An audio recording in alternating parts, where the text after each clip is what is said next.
All right, we cut this. I got a little heat on this morning. Let me cut this thing off. All right, well, welcome.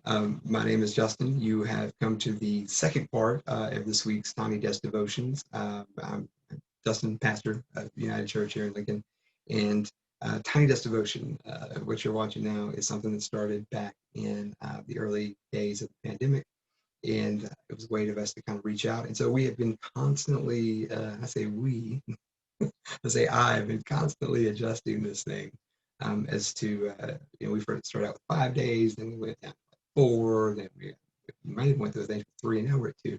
So with that said, this is going to be the last Tiny Desk devotion for a while.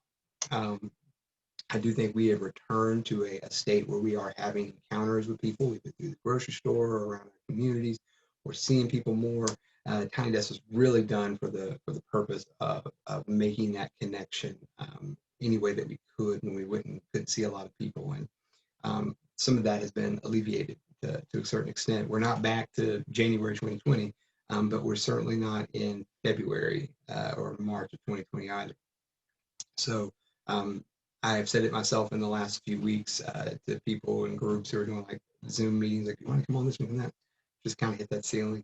And I think maybe the impression I'm getting is that a lot of people have hit that too, is like we're watching a lot of stuff. And, one other thing, even though it's small and we try to keep kind of yes, 10 to 15 minutes, that's something else that vies for that attention to stare at a screen and to do that. And so at least for the time being, we're going to take a step back and not do Tiny Desk anymore. Of course, if things happen in the future, we will look at doing it again, see if there's value in that. But the way that we have been doing it, for the purpose that we have been doing it, um, that purpose has been met, and that's all right. So it's been 6 months, man. 6 months of Tiny Desk. It's kind of wild to think about. But I want to leave us. We went through a lot of stuff while we've been doing this. We went through uh, gosh, a devotion, a Walter Brueggemann devotion during Lent. We went through some essays by Will Campbell, um, or no, essays that are inspired by Will Campbell. We went through that. We went through, a really cool book by a guy I went to divinity school with, or had the pleasure of just kind of walking the halls with this person. We've read just a smorgasbord of different things, and I hope that some of those things have found their way into your wheelhouse, things that you can remember, at least one story or one book or one passage. And so if it's done that, then Tiny Desk has had an impact. So and of course, if we see another spike within our country and things kind of get shut back down, then we'll pull this out of the bag and continue to do it. But for right now, yeah, this will be the last one. So anyway, we're going to jump in. We're going to jump back in. This is almost at the end. So what this book is, this Henry Nouwen book, the first probably three-quarters of it is Nouwen, and then the last bit is for people who have been inspired by Nouwen and they have contributed to something. So we're going to do one of the last sections that Nouwen wrote, and that's going to be our finishing of this book. And so at the very end here, this chapter that we're dealing with is called "Remembering Who You Are and Discerning Identity." And we're going to go through that. And then if there's any takeaways, you all know the drill. For those who have been watching, if there's any takeaways, hold on to it. Pay attention to your body. You can always come back and watch the rest of the video later, but gravitate, hold on to those things that resonate with you. Okay. Not surprising. He opens up the chapter with Thomas Merton quote. At least it's not him, though, right? All right. You cannot tell me who I am, and I cannot tell you who you are. If you do not know your own identity, if you do not know your own identity, who's going to identify you? Ooh, I already got comments about that because I feel like people try to identify you all the time anyway. Who am I? This is a core question that every person asks and answers throughout life. Naming ourselves, seeing the shift roles we play during our lives, and seeking to live by the values and beliefs at the heart of our existence are lifelong challenges. Are we who others say we are? Are we what we achieve and can put on a business card or stamped into bronze? Who am I? Who are we? As Christians, brothers and sisters, we can shout with joy that we are like Jesus, who became like us in every respect, yet without sin, according to the letter of the Hebrews. If this is true, and I believe that it is, then we too are God's beloved sons and daughters. Between Jesus and us, there is no essential difference. We are as much God's children as Jesus is a child of God. Through Jesus was made joint heirs. Through Jesus we are made joint heirs. All that God taught to Jesus has been shared with those who follow after him. The term adopted children, which is taken from Romans chapter 8, and then again in chapter 9, does not mean being second in importance to Jesus, who is the only begotten Son of God. It refers to us having been made children of God to enjoy the full inheritance of Jesus and participate in the divine life. Jesus' entire mission on earth was to lead us into his own divine life. In no way does Jesus want us to know less or do less than he himself knows or does. We are called to be like him and to do the things he did. Indeed, Jesus said, whoever believes in me will do the works I have been doing, and they will do even greater things than these. That's John chapter 14. Jesus wants our whole being to be where he is, our deepest identity to be grounded in his, our spiritual lives to be in sync with his, so that we can live our lives as he lived his, fully in God. The second letter of Peter states that God's divine power has been given to us to transcend human mortality by becoming partakers of the divine nature. Are they partakers and co-creators? Anybody knows me, I love that term, co-creator. Put that down there right now. We are both human and divine, just as Christ was both divine and human. Jesus affirmed this truth in John 10 when he told the religious leaders of his day, I and my Father are one. When they accused him of blasphemy because you, being a man, make yourself a God, he added insult to injury by claiming to be the Son of God, quoting Psalm 82:6. Jesus said, it is not written in your law, I said, you are gods. You are all sons of the Most High. At the core of my faith belongs the conviction that we are the beloved sons and daughters of God. What the Father said to Jesus the Son, God also says to us, you are my Son, the beloved, with whom I am well pleased. Dear friends, I want you to hear this. What is said of Jesus is said of you. I know this can be hard to affirm. You are the beloved daughter or son of God. Can you believe it? Can you hear it not only in your head through your physical ears, but in your gut? Hear it so that your whole life can be turned around. Go to the scriptures and read, I have loved you with everlasting love. I have written your name in the palm of my hand from all eternity. I have molded you in the depths of the earth and knitted you in your mother's womb. I love you. I embrace you. You are mine and I am yours, and you belong to me.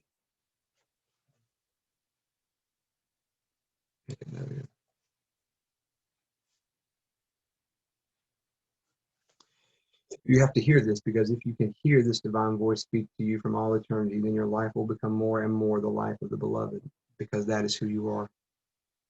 When you start believing this spiritual knowledge will grow until it transforms your daily life. You will still have rejection, you'll still have pain and losses, but you will live them no longer as a person searching for his or her identity. You will live them as the beloved. You will live your pain and anguish, your success and failures as one who knows who you are. And that's not easy.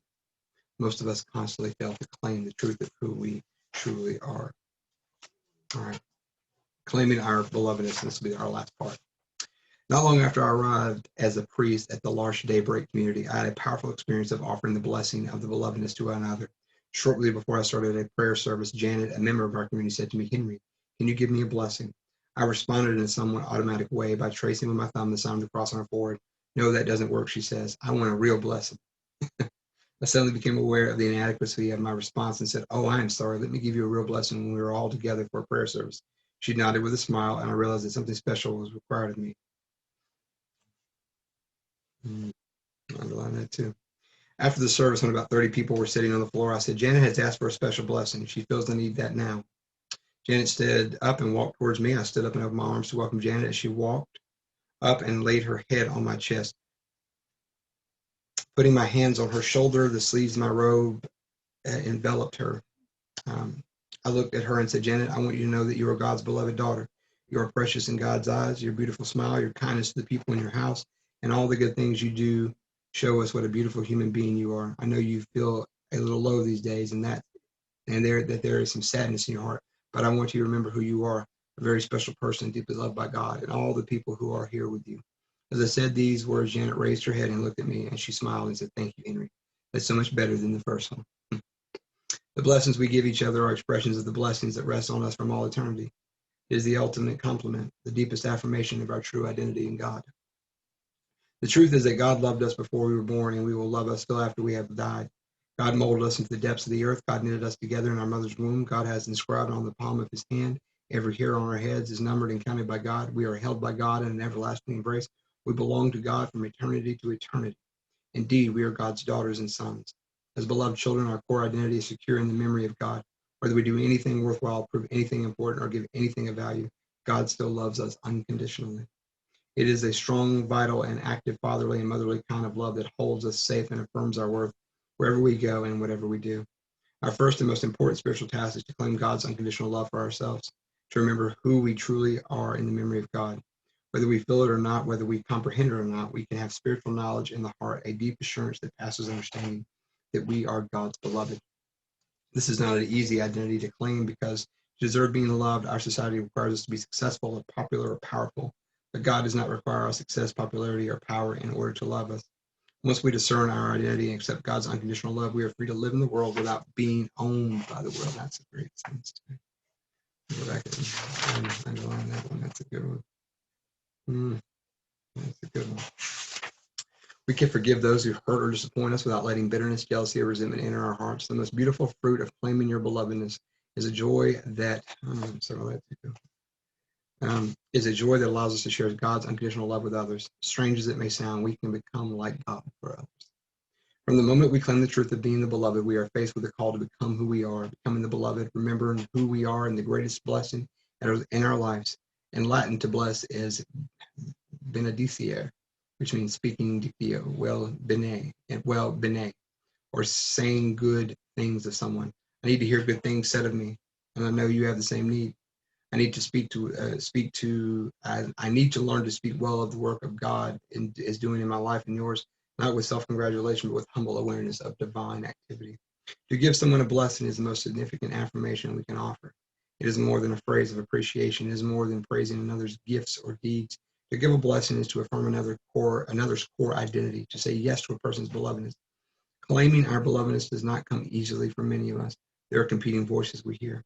When one voice says we're nothing but a sinner, and another voice says we are the beloved of God, we are called to discern the spirits and follow the inner voice of love. All right. Yeah, there's a lot there in that last few pages. And I underline. I really like. He calls it partakers, but I call it co-creating, where he talks about to just transcend human mortality and become partakers of the divine nature.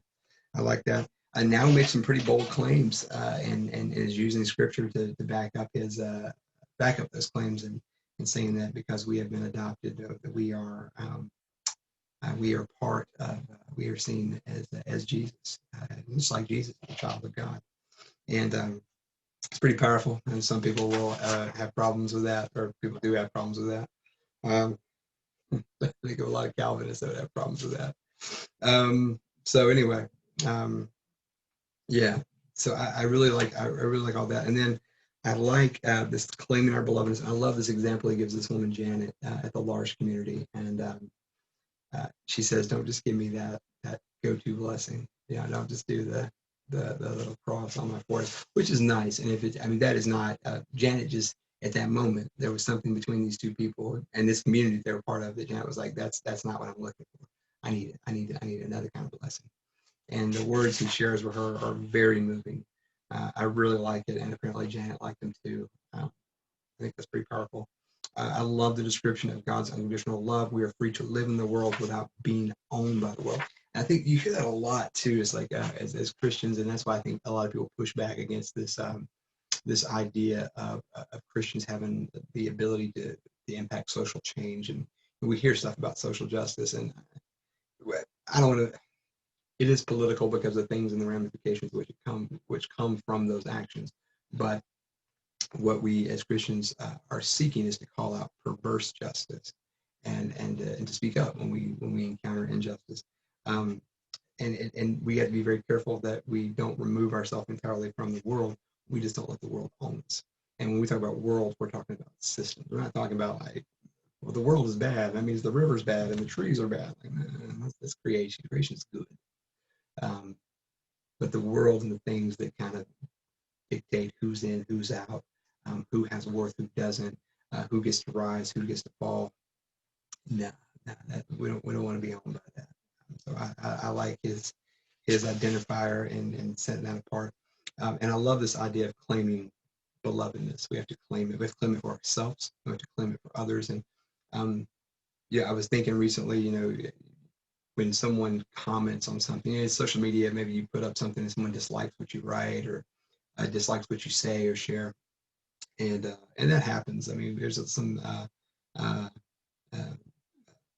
be able to kind of do that behind a screen, and you don't have the impact of how that impacts a person's day. But I think people not long to be liked, but long to be affirmed and long to be enjoyed, um, and to say that they have worth. What does it mean to tell somebody like you mean something to me, you're worth something to me?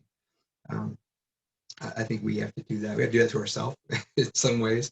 And then we have to do that for others. How can we, he gives us, how do we become God for others? How do we be the example of God? How do we shine that light? Maybe that's a more comfortable expression for some people. How do we bestow that love of God through our person to someone else? So I like that. The last thing I share, and this is a little personal, and I hope she doesn't mind me sharing it. She's probably not going to watch this anyway, so it doesn't matter. But there's a part here, and it just really hit me because I just kind of had this moment with my spouse, and it's describing God and the relationship of God to us, and it says, I have molded you in the depths of the earth and admitted you in your mother's womb. I love you, I embrace you, you are mine, and I'm yours, and you belong to me. And kind of had a moment like that with my spouse recently, just appreciating her in ways and trying to find out ways to make that known more on a regular way. I mean, there's always this mutual respect, I think, but sometimes you even if you think it and you know it, you need to speak into it. And so I remember I was thinking about something, and we have all these senses. We hear certain things, or we feel certain things, and I was embracing her, and it's going to sound weird, but it's just like people have smells. They just have smells about them, and I said, I can remember because we just kind of went on vacation. We came back, um, and I would, sometimes for conferences and things, I have to go on vacation too, or not vacation, but I have to go to conferences. You can do that anymore, not in COVID, but I would leave for a week or I'd be gone, and then you'd come back, and there would be a familiar feel, and one of those feels would be a smell. It's like it smells like I'm home. It's like walking in grandma's kitchen or going back to a certain place. She's just going to smell at you. But embracing her, there was this smell of the familiar. And I said to her, I said, hey, I'm paying attention to that right now, and it makes me think of these times I remember coming back to you and how good that smell is. And of course, she joked, she's like, I probably smell like a baby, and I had taken a shower today, and she makes all these little jokes about it. And anyway, through that, she said, but you have a. I was like, do I have a smell? Do I smell funky? Do I smell like old Campbell's soup or something? And she says, no, you smell like mine. And I think that's such a powerful thing. You smell like mine. And the closeness that you can experience with someone, the closeness you get the opportunity to be with someone, someone invites you into their life, that you can have this idea of what they smell like. I don't know. I'm attempting to be somewhat romantic and idealistic in that, but I think it holds power. I think that when we are with people, we find ways. It's not ownership, um, but it's a closeness. You smell like mine. You smell like something that's near me, and that I hold close and choose to hold close to me. You smell like mine. So anyway, I was just thinking about that this morning, and it's pretty moving. And I think God says that to us too. God holds us close and embraces us and brings us into these folds that we find ourselves in. Um, God calls us mine. You are mine, and that's to be claimed by someone, to be honored in that way is pretty powerful. And I think that's what we do when we bless people. We tell them, you are mine. You know. All right, so that's what I got. So take that as your blessing. Take that as your blessing as we kind of stop Tiny Desk for a while. Hopefully, it wouldn't be a good thing if we didn't have to do it anymore. Like if things did get better in 6 months, we're kind of back to not a normal, but a better state than what we were before we got it. So anyway, those are my thoughts. Thank you all for those who have been tuning in, week and week out. Thanks for those who just stumbled on this one today. There, you can still find all these videos will be available on our website to kind of look back at, go back through, and maybe we'll do as we get into like Advent. Maybe we'll do like a Tiny Desk Advent, like something kind of special, but just won't be on the weekly anymore. So anyway, thank you all so much. It's a privilege. You are mine. Hopefully, I am yours in some extent. But I appreciate you all tuning in, and we'll continue to find ways to connect with each other. All right. So as we go from this space, know that it is sacred. Know that you are loved, and find ways in the coming days to stay happy. Stay happy and find ways to make somebody happy. Stay healthy and find a way to continue to give somebody with that of health, that same kind of health. Um, Find reasons to stay at home. Stay at home and be close to those around you. Find ways to stay in the pods of people that are just close to you. Do those things for yourself and do them for others. All right. I appreciate it. See you all soon.